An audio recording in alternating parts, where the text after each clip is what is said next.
본방송에서 제공하는 부동산 정보는 투자 판단에 대한 참고 자료입니다. 방송에서 제공하는 부동산 물건의 가치, 가격 상승 및 가격 하락에 대해서는 방송사에서 보장하지 않습니다.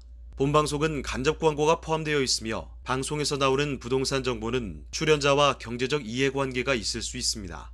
투자에 유의하시길 바랍니다. 본방송의 제작진 및 출연진은 방송통신심의위원회 규정을 준수합니다.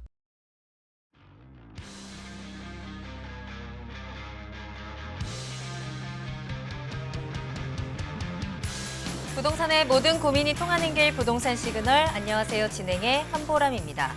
자, 임대차 3법 중에 하나인 전월세 신고제 계도 기간이 1년 연장됩니다. 국토부는 제도 정착을 위한 홍보와 지방자치단체 여건 등을 감안해서 내년 5월 31일까지 1년 연장한다고 밝혔는데요.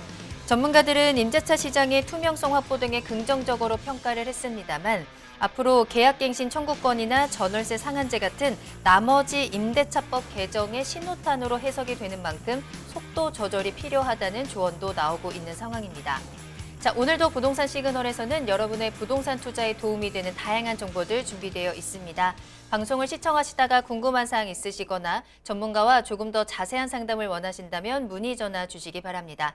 서울 전화 02-2128-3897번, 02-2128-3897번이고요. 문자로도 상담 가능합니다. 궁금한 점 남겨주시면 친절하게 도움드리겠습니다.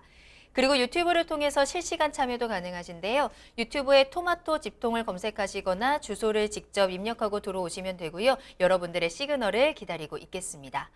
자, 그럼 부동산 시그널 참여 방법 보시고요. 본격적으로 출발합니다. 당신의 부동산 물음표 시그널을 보내주세요.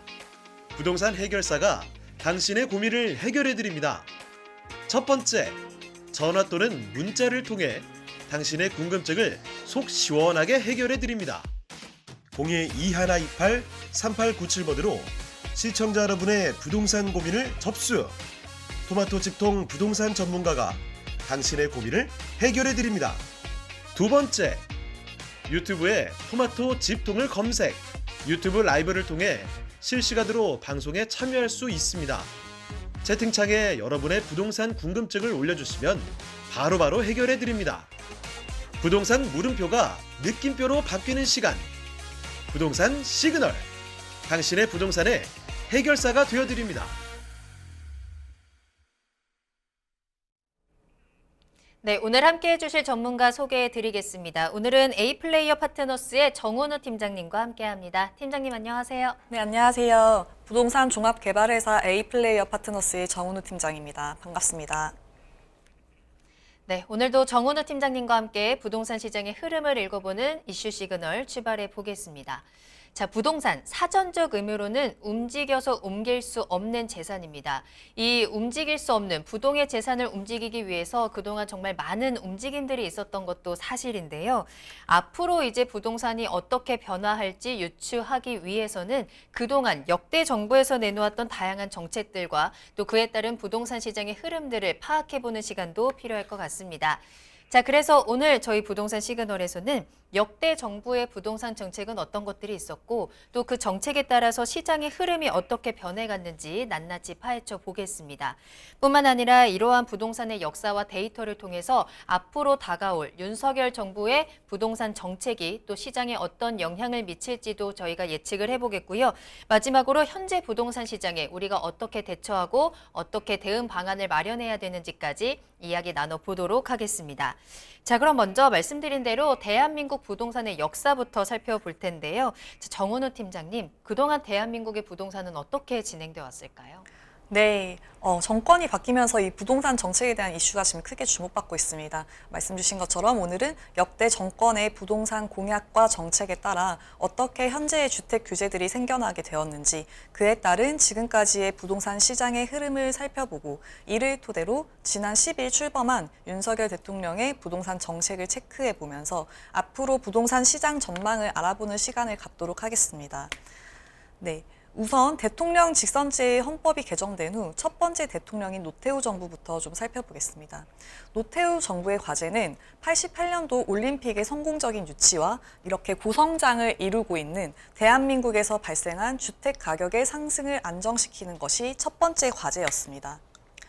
먼저 노태우 정부는 토지 공개념이라는 개념을 도입했고 개발 이익 환수제, 택지 소유 상한제, 토지 초과 이득세 등 현재는 폐지가 됐지만 이른바 이 토지 공개념 3법이라는 것을 시행했었습니다. 이러한 토지 공개념을 주축으로 부동산 투기꾼을 찾아서 명단을 공개하고 세금을 추징하기도 하셨습니다. 또한 토지 공개념의 일환으로 당시 건설부, 내무부, 국세청, 감정원 이렇게 사원화되어 있던 지가를 개발 이익을 측정하기 위해 일원화를 시켰습니다. 바로 저희가 지금 잘 알고 있는 공시지가를 89년도에 도입을 한 것인데 현재 세금을 매기는 척도로 사용되기도 하는 공시지가가 이때 처음 도입된 것이죠. 네, 노태우 정부는 1980년 말에는 GDP 경제 성장률이 10% 이상으로 엄청난 고성장을 보여주고 있었던 시기이기 때문에 집값이 뛰는 것은 당연한 수순이었고 이 주택가격 폭등을 멈출 방법으로 89년도 대통령 취임 1주년 기념 행사에서 기존 공약이기도 했던 서민들을 위한 영구 임대주택 25만 호를 포함해서 주택 200만 호를 짓겠다고 약속하게 됩니다. 임기 5년간 200만 호를 짓는다라는 것은 엄청난 규모의 주택 공급 공약이었습니다. 이렇게까지 빠른 시간 내에 막대한 공급을 하게 된 이유는 지가의 폭등과 전월세 보호기간 연장으로 인한 전월세가 가격 상승 영향 때문인데 현재 계약갱신 청구권을 쓸 수 있는 임대차 3법이 통과되기 전에 저희 전월세 보호기간이 2년이었죠. 그런데 이 2년은 노태우 정부 당시에 1년을 보호받았던 것에 1년을 추가 더 해서 이제 만들어진 것으로 개정 당시 17% 이상 전월세가 급등하는 등 지가 상승만 56% 이상, 전셋값은 28.3% 이상 치솟아서 지금의 서울에서 수도권으로 밀려나는 것처럼 점점 달동네나 반지하 등으로 밀려나는 세입자가 늘어나기 시작했기 때문입니다. 따라서 노태우 정부는 1989년 4월에 200만 호 건설의 초석인 1기 신도시를 발표하였고 성남시 분당, 성남시 판교, 군포시 삼본, 안양시 평촌, 부천시 중동, 고양시 일산 이렇게 다섯 곳을 1기 신도시로 지정하면서 당시 가구 원수 기준 100만 명 이상의 거처에 달하는 30만 호를 공급하게 됩니다. 국토교통부에 따르면 이 5개 신도시의 면적은 약 1,517만 평인데 여의도의 20배에 달하는 부지라고 합니다. 이 1기 신도시를 포함한 200만 호 건설이 91년 8월 말 조기 달성되고 공식 기록은 214만 호가 지어지면서 가팔랐던 아파트 매매 가격 상승률은 보시다시피 안정적으로 이제 진행하게 됩니다. 이후 바통을 넘겨받은 김영삼 정권은 노태우 정권 당시에 너무 많은 물량이 공급됐었던 탓인지 94년도에 미분양 세대가 10만 가구나 발생했었는데 이는 리먼 사태 이전에 최대 규모의 미분양 발생이라고 합니다. 이로 인해 당시 많은 건설사가 위기를 겪는 상황이 펼쳐지게 됩니다. 건설 시 부도로 수분양자나 임차인에게 피해가 발생할 상황을 우려한 김영삼 정부는 건설 시장에 부양 정책을 시행했는데 바로 현재 저희가 잘 알고 있는 임대사업자 제도를 최초 도입해서 분양시장에 활기를 넣기 위해 노력한 것입니다. 공공임대뿐만 아니라 민간이 주택을 임대해서 시장의 임대주택 물량을 풀릴 수 있게 하고 이를 통해 미분양 문제를 해결하려 했었던 방안으로 이때 최초로 임대사업자 제도가 발생한 것이고 지금까지 이어져 오고 있는 것으로 볼 수 있겠습니다.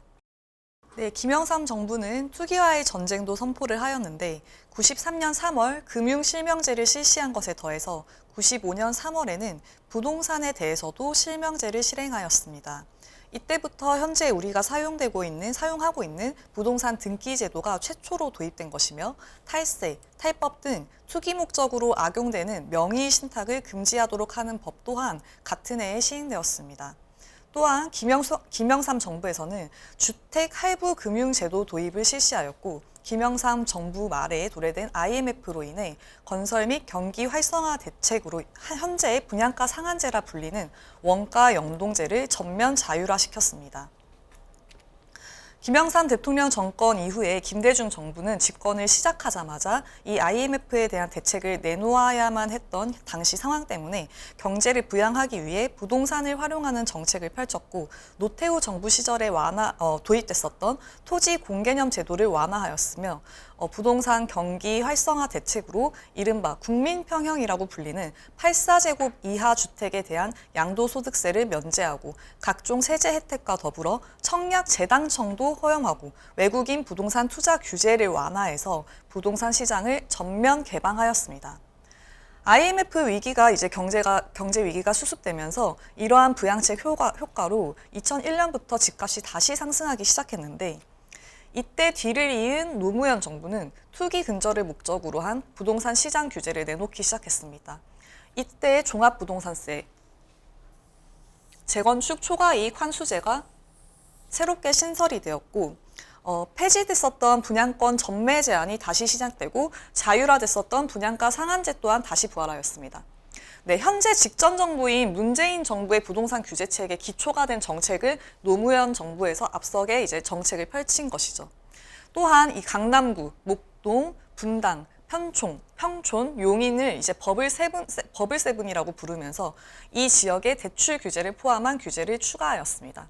이렇게 각종 규제를 더하니 직전 정부인 문재인 정부 당시의 집값 상승처럼 노무현 정부 당시 역시 수요 억제 정책이 시장 왜곡을 만들어내면서 주택 가격이 폭등하는 현상이 발생하였습니다. 네, 노무현 정권은 투기 규제만큼 공급 또한 박차를 가했습니다. 2기 신도시를 시행하였는데 수도권에만 성남 판교, 동탄 1, 2, 김포 한강, 파주 운정, 광교, 양주 옥정, 위례, 평택 고덕, 인천 검단 신도시 이 10곳을 지정해서 개발을 발표하였고 충청권에도 아산, 도안 신도시 2곳을 지정해서 총 12곳을 개발을 발표하였습니다.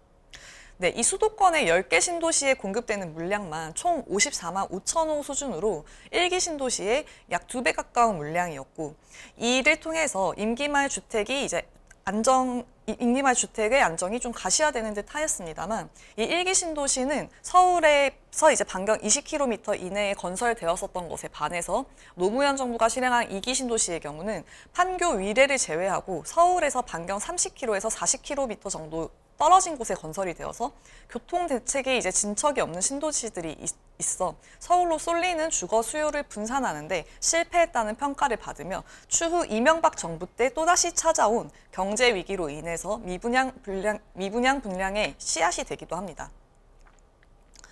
바로 2008년 부동산 경제 위기 서브프라임 모기지 사태가 발생하면서인데 이 사태로 인해서 주택 심리에 영향을 끼쳐서 주택 구입이 꺼려지게 되었고 이에 따라 아파트 가격이 오히려 하락하는 상황까지 펼쳐졌습니다. 이렇게 2기 신도시 입주 물량 증가 및 서브프라임 모기지 사태 등 대외적인 문제로 인해서 이명박 정부 당시에는 김영삼 정부 이후 가장 많은 미분양이 발생한 시기였습니다. 보시면 미분양 수가 가장 많습니다. 그리고 일명 마이너스 P가 붙어있던 게 흔하던 시장이었고 특히 악성 미분양이라고 불리는 준공 후에 되는 미분양은 역대 최고치를 달성하는 때였습니다. 이에 따라 월 평균 30개 이상의 건설사가 부도가 발생하였으며 시공 능력 평가 순위 100위 이내 업체 중 20여 개가 유동성 위기를 겪고 있는 것으로 나타나 이 미분양으로 인해 건설 시장 침체가 발생하는 상황을 맞이했었습니다. 이렇게 서브프라임 모기지 사태와 공급량 과다로 인해 발생한 부동산 침체는 이명박 정부 시기 이른바 하우스 푸어로 양산되면서 집의 가격은 오르지도 않는데 빚 때문에 고통받는다라는 인식이 퍼지면서 매매보다는 전세를 선호하는 현상이 발생하였습니다. 이후 박근혜 정부가 출범한 뒤에도 지속적으로 전세가율이 상승하고 있는 모습이 보여지고 있습니다. 이때 매매 가격보다 전세 가격이 높아지는 이른바 깡통 전세에 대한 문제도 발생했었습니다. 이렇게 주택의 구매 수요가 줄어들고 전세 수요는 늘어나면서 발생한 이 전세가율 급등 현상으로 인해 당시 최경환 경제부총리, 즉 그 당시의 기획재정부 장관이 칼을 빼들었죠.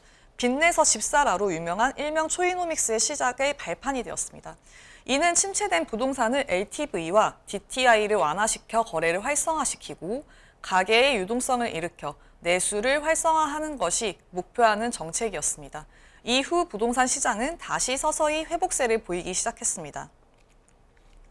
문재인 정부는 출범하면서 22년까지 30여 차례의 부동산 규제 정책을 내놓았었는데 대표적인 규제책으로는 조정 대상 지역, 투기 과열 지역, 투기 지역으로 부동산 가격이 폭등하는 지역을 묶고 해당 지역의 LTV 등 대출 규제, 양도세 중과, 종부세 등으로 대표되는 세제 관련 규제와 재건축 초과이익 환수제, 분양가 상한제 등 부동산에 대해 규제할 수 있는 모든 방법을 동원해서 정부 주도의 부동산 시장 안정 대책을 내놓았었습니다.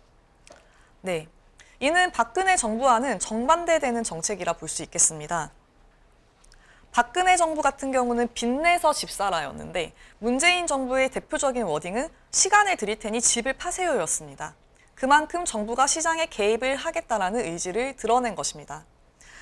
하지만 문정부의 해당 규제는 시장의 혼란을 야기하기에 충분하였습니다. 이제 문정부의 부동산 규제 정책 시행 후에는 거래가 감소하면서 안정기를 잠깐 갔다가 다시 폭등하는 식의 상승세가 계속해서 반복되었었는데 상승세가 나타날 때마다 더 강한 대책을 통해서 틀어막는 정책을 시행하면서 물론 공급이 부족한 것도 있지만 부과된 세금과 대출 이자를 집값에 포함시켜 매도하는 현재까지 그러한 상황이 집값 급등세를 이어오게 된 것입니다.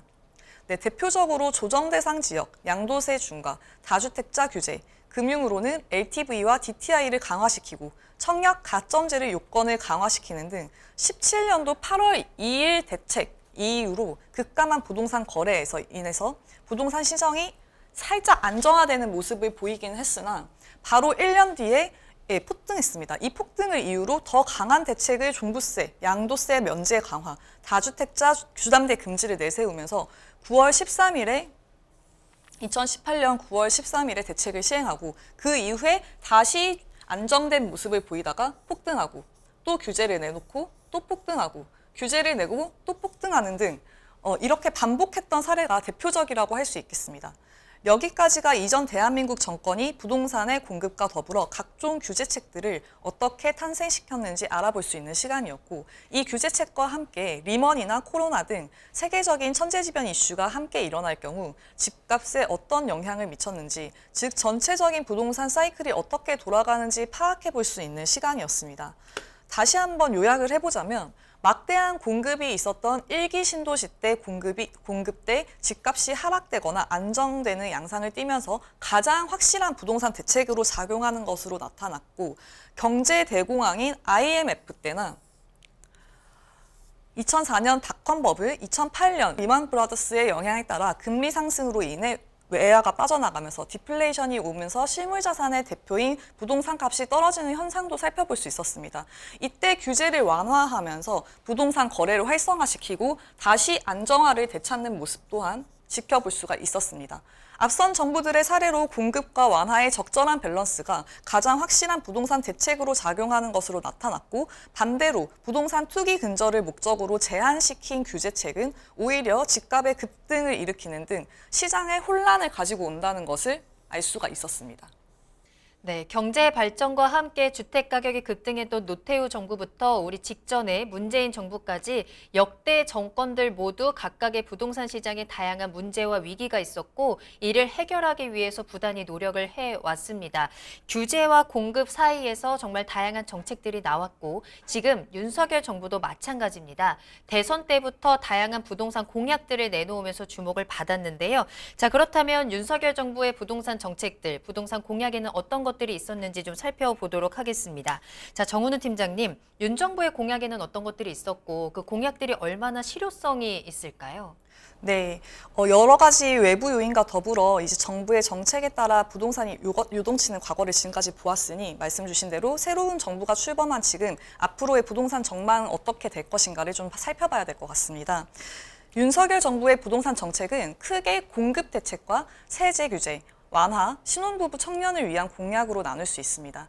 먼저 공급 대책은 임기 내에 전국의 주택 250만 호를 공급할 것으로 예고하셨고, 이에 대표적으로 정책으로는 재건축 활성화 대책이 있습니다. 특히 노태우 정부 시절에 공급되었던 1기 신도시로 대표되는 200만 호의 재건축 연한이 이미 지났고, 따라서 1기 신도시의 재건축을 활성화하는 것을 목표로 한 특별법 제정이 대두되고 있습니다. 이에 따라 빠른 재건축을 위해 30년 이상 아파트 단지 정밀 안전진단 공약을 폐기 수순 밟겠다고 했었지만, 현재는 안전진단 완화 관련 대책은 시장의 상황을 보아가면서 속도 조절을 하고 있는 모습으로 보여지고 있습니다. 네, 당장 공사를 시작해도 3년 이상 긴 호흡의 공사 기간을 가져가야 되는 건축 사업이니만큼 이해관계가 복잡한 재건축 사업을 통해서는 임기 내에 많은 물량을 풀리기는 어려울 것으로 보입니다. 그리고 현재 1기 신도시는 용적률 500% 상향 공약도 맞물려 있고, 곧 진행될 지방선거로 인해 경기지사 및 각 시장 등의 후보자들이 1기 신도시 민심이 좌우돼 이 재건축에 대한 방대한 공약을 쏟아내고 있는 상황이기도 합니다. 그러나 이러한 완화 공약으로 인해 1기 신도시의 대표 주자인 일산과 분당의 아파트 가격이 큰 폭으로 상승하는 등 부작용으로 발생하는 모습도 보여주고 있습니다. 다음으로 살펴볼 것은 세제 관련 정책입니다. 완화된 부동산 관련 세금은 양도소득세, 취득세, 종부세 등이 있습니다. 네, 가장 관심이 뜨거운 주제인 양도소득세의 경우 현행으로 2주택자 이상에 대해서는 20%, 3주택자 이상에 대해서는 30%의 중과세율을 추가로 적용하고 있었습니다. 따라서 6에서 45%의 기본 세율 구간을 가정했을 때 3주택자의 경우 중과세율을 매길 시 최대 75%까지 세부담을 이제 내야 되는 상황이었고, 지방세까지 포함을 할 경우엔 82.5%까지 세금을 내야 하는 상황이었는데, 5월 9일에 소득세법 시행령이 개정되면서 다주택자에 대한 양도세 중과를 1년간 한시 배제하고 일시적 1세대 2주택 비과세 요건 완화 등에 대한 개정 사항을 5월 10일에 양도분부터 소급 적용할 것으로 보도해서 1년이라는 기간이 도래하기 전에 매물이 상당 수량 풀리게 될 것으로 전망하고 있습니다. 또한 보유기간 2년 이상인 조정대상 지역 내 주택을 1년간 기본세율과 장특공제를 적용시키는 것으로 개정해서 더욱 이슈가 되고 있습니다. 취득세 또한 세율 완화를 예고하였습니다. 생애 최초로 취득한 주택에 대해서는 취득세를 감면 확대해준다고 하여 무주택자들은 내 집 마련을 앞당길 수 있는 상황이 마련되겠습니다. 더불어 다주택자들에게도 이 취득세 중과 완화를 예고하고 있어 앞으로 부동산 시장에 어떠한 영향을 미칠지 예의주시하고 있는 상황입니다. 항상 논란에 서 있었던 종합부동산세도 수술대에 오를 것으로 알려졌습니다. 110대 국정과제에 따르면 공시가격, 공정시장가액 비율을 조정하고 1세대 1주택 고령자 등에게는 납부 유예 제도를 도입한다고 예고되어 있었으나, 현 국세인 종부세를 지방세로 전환하면서 장기적으로는 재산세와 통합을 검토한다는 것으로 보아 종부세가 어떤 식으로 개편될지 근본적인 문제가 정말로 해결이 될지는 지켜봐야 할 부분으로 판단됩니다. 추가적으로 청년, 신혼, 생애 최초 계층에 대해서 원가주택 50만 호 청약 및 특별공급 제도를 개선하고 주택담보대출을 완화할 것이라고 예고하였습니다. 그런데 원가주택의 경우 실질적으로 택지 부족으로 인해 그린벨트 해제와 같은 방안이 아니라면 서울 내에서 다수의 공급은 어려울 것으로 보입니다. 따라서 가격이 저렴한 주택이라도 서울 혹은 수도권 내 지역에 공급이 될 수 있을까? 수요가 많은 지역에 얼마나 공급이 될 수 있을까라는 점이 정책의 성패를 가를 것으로 예상이 되며, 이 수요가 부족한 지역에 많은 물량이 공급이 된다면 효과는 크지 않을 가능성도 높을 것으로 예상됩니다. 그리고 말씀드렸다시피 주택담보대출 완화로 역시 개선에 나설 것으로 예고했는데, 이 LTV에 대한 규제를 생애 최초 주택의 경우 투기 가열 지역은 60%, 조정 대상 지역은 70%에서 80% 수준으로 완화할 것으로 예고하였고, 생애 최초 외 가구는 지역과 무관하게 LTV 70%로 단일화하며 다주택자의 LTV는 아예 0%였는데 이 수준에서 30에서 40% 수준까지 끌어올릴 것이라고 예고하였습니다. 그러나 이렇게 풀린 레버리지를 이용해서 주택을 살 수 있는 환경이 될 수 있을지는 지켜봐야 할 것으로 판단됩니다. 왜냐하면 이 현 대출 규제 완화에 대해서는 LTV만 언급되었고 DSR은 강화된 규제를 그대로 7월에 시행한다고 말했으며 이제 DTI에 대한 완화 예고는 없는 상황이기 때문에 부실 대출을 막기 위한 것으로 예상되나 이 고소득자들에게만 유리하게 설계될 것이라는 부작용도 우려하고 있습니다. 네, 다음으로 알아볼 것은 임대시장에 관련된 규제 완화입니다. 먼저 큰 혼란이 야기됐었던 임대차 3법에 대한 제도 개선도 예고되었습니다. 전세 시장에 혼란이 발생하고 전세 가격이 폭등하는 부작용으로 발생하는 현재이기 때문에 폐지에 가까운 개선이 예상되는 상황입니다. 또한 공공임대주택의 공급을 활성화하겠다는 전 정부의 방침과는 달리 민간 임대주택 공급 촉진 및 임대 리츠 활성화를 통해 민간 부문 임대주택을 장려할 것으로 예상되는 상황입니다. 네, 지금까지 110대 국정과제를 살펴봤는데 국토교통부 장관으로 16일에 취임한 원희룡 장관의 국회 청문회를 통해서도 당시 현 정부의 정책 기조를 엿볼 수 있었습니다.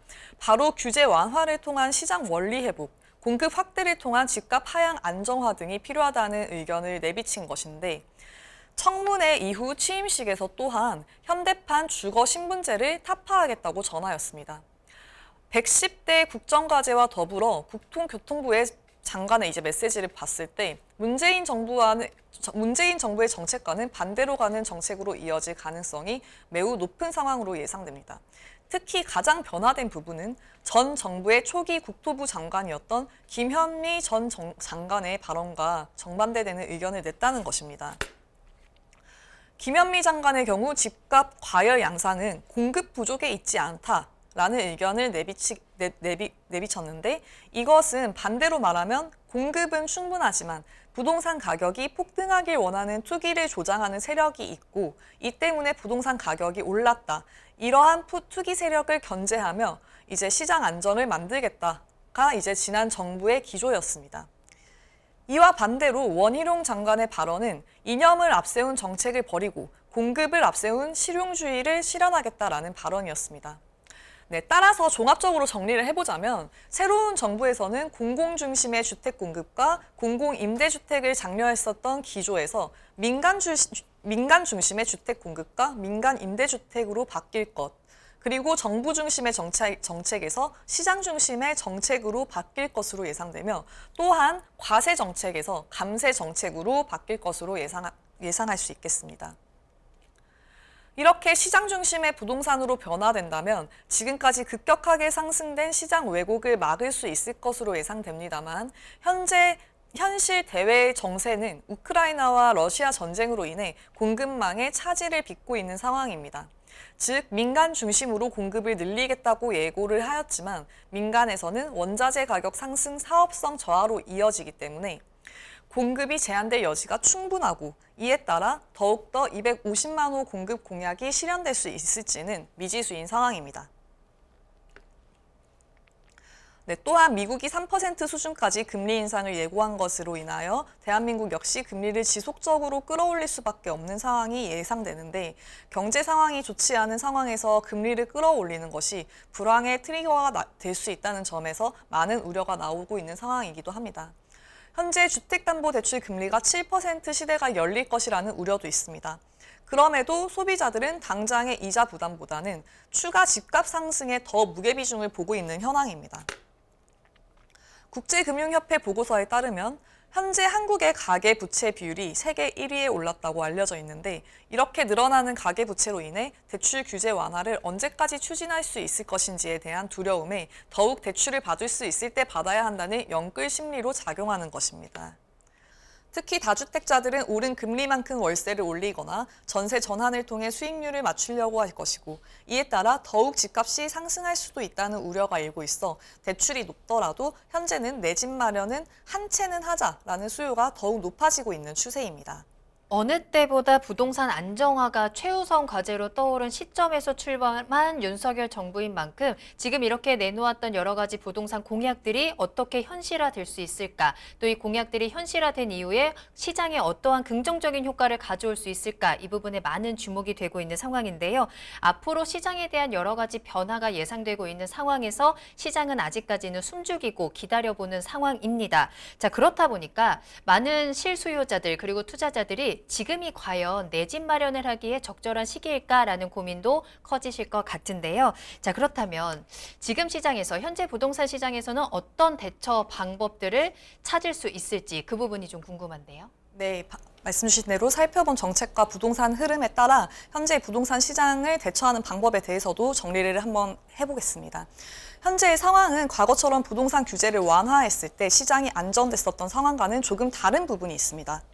말씀드린 것처럼 우크라이나와 러시아의 전쟁 이슈로 공급망 문제가 발생해서 원자재 가격이 큰 폭으로 상승한 상황이기 때문에 민간에서의 공급이 공약처럼 지켜질 수 있을지에 대한 부분이 변수로 작용을 하고 있고, 저번 방송에서 언급한 것과 같이 이 수요에 비해서 공급이 아주 부족한 상황이기 때문에 부동산 규제 완화에도 불구하고 집값은 오를 수밖에 없다라는 이유가 다수 존재한다 볼 수 있겠습니다. 그런데 신규 공급은 없다고 쳐도 현재 1년간 다주택자에 대한 양도세 중과 배제를 시행하고 있는 중이기 때문에 어느 정도 매물이 풀리면 집값이 잡히는 것 아니냐, 무주택자들은 지금이 기회가 아니야라고 예상하는 분위기도 있죠. 해당 표를 보시면은 취득가액 5억 원에 사서 양도가액 15억 원, 양도 차익이 10억 정도 발생한 아파트에서 세법 개정 전에 중과세율이 적용되었을 때와 개정 후 일반 세율이 적용되었을 때를 비교해 볼 시 세금만 약 3억 2천만 원 수준으로 세이브를 할 수 있습니다. 즉, 다주택자의 경우 중과배제를 통해서 꽤 많은 세금을 절약할 수 있는 활로가 생겼고, 재산세와 종부세 기산일인 6월 1일 이전 매도자에게 양도세 부담을 완화시켜주면서 시장에 다주택자 매물이 증가할 것으로 이제 예상되는 상황이란 것인데, 실제로 다주택자의 급매물이 풀리긴 풀렸지만 중심지보다 주로 외곽에서 매물이 먼저 풀린 상황입니다. 똘똘한 한 채는 못 내놓는다는 얘기죠. 상승할 수 있을 것으로 예상되는 상급지의 차순위 주택들은 이미 19년도에 증여 열풍 당시 증여를 통해 빠져나갔고, 증여를 하지 않은 다주택자들이라도 지난 방송에서 말씀드린 것처럼 종부세 기산 시점인 6월 1일 이후에는 어차피 세금도 내겠다, 중과 배제에 대한 혜택 기간도 아직 남아있으니 추이를 보며 적정 시기를 기다릴 수가 있어 곧 매물이 잠길 수도 있는 상황도 배제할 수 없겠습니다. 10월에서 12월 정도 되어야 다시 매물이 나오는 것이 이제 좀 흐름이 예상될 수 있겠고, 이때는 또 얹혀진 세금만큼 다시 오른 가격으로 매도하게 되는 반복되는 부동산 흐름이 세금 완화에도 불구하고 여김없이 발생할 것 같다는 예상입니다. 앞서 봤다시피 250만 호에 대한 계획은 많이 멀었고, 계속해서 서울권으로 공급이 부족하고 수요는 높아 집값 상승이 유력한 시점이기 때문에 집값은 오늘이 가장 저렴하다라는 말이 계속 지속될 것으로 보아 무주택자분들의 경우 지금부터 올해 말 내년 초까지 1년 일시적 양도세 중과 배제를 통해 나온 회피 매물을 주목할 필요가 있을 것으로 보입니다. 현재 대출을 받기에는 금리 인상의 이슈가 아주 큰 상황이라 해도 금리가 오르면 전세도 같이 오르죠. 현재는 주택담보대출에 대한 원리금 상환기간이 굉장히 많이 늘어나서 전세 대출을 받아서 내는 월 이자와 주택담보대출로 내는 월 이자가 비슷한 상황이기 때문에 따라서 이 똘똘한 한 채에 대한 니즈는 높아지고 있는 상황입니다. 때문에 현 정부의 각종 생애 최초 혜택을 받을 수 있는 무주택자분들은 미리 부동산 전문가랑 소통을 하셔서 좋은 매물에 대해서 지속적인 관심을 갖는 것이 필요하겠습니다. 일시적 2주택자 또한 마찬가지입니다. 1년 이내에 기존 주택이 팔리지 않으면 취득세 8% 중과를 1년 유예해주는 상황이기 때문에 현금 흐름이 좋으신 무주택자 혹은 일시적 2주택자, 즉 실수요자의 경우 지금의 기회를 통해서 강남권 등 상급지로의 이동에 초점을 맞추시는 것도 추천드릴 수 있겠습니다. 네, 각종 천재지변과 세계적 이슈를 통한 공급 부족으로 인한 경제 불안과 급등하는 금리 인상까지 더불어 스태그플레이션이 우려되는 시기입니다. 새로 출범한 정부의 정책을 눈여겨보셔서 부동산 틈새 시장을 통해 안전하게 실물자산으로 가치 하락을 방어할 수 있도록 준비하셨으면 좋겠습니다. 감사합니다.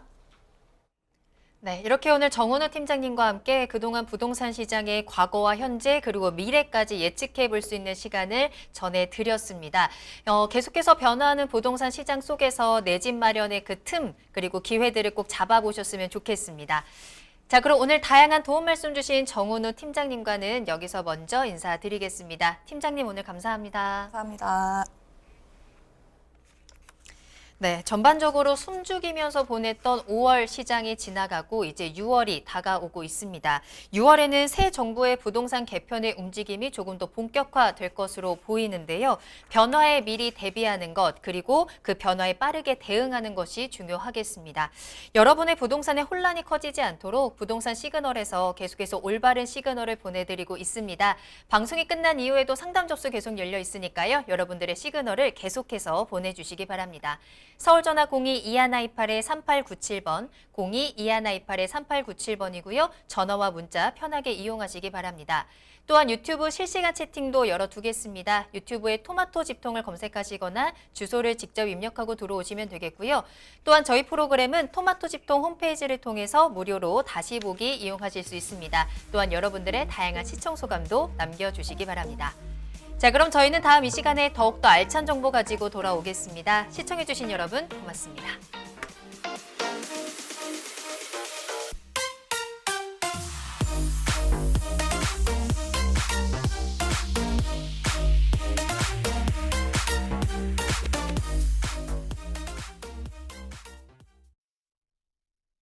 본 방송에서 제공하는 부동산 정보는 투자 판단에 대한 참고 자료입니다. 방송에서 제공하는 부동산 물건의 가치, 가격 상승 및 가격 하락에 대해서는 방송사에서 보장하지 않습니다. 본 방송은 간접 광고가 포함되어 있으며 방송에서 나오는 부동산 정보는 출연자와 경제적 이해관계가 있을 수 있습니다. 투자에 유의하시길 바랍니다. 본 방송의 제작진 및 출연진은 방송통신심의위원회 규정을 준수합니다.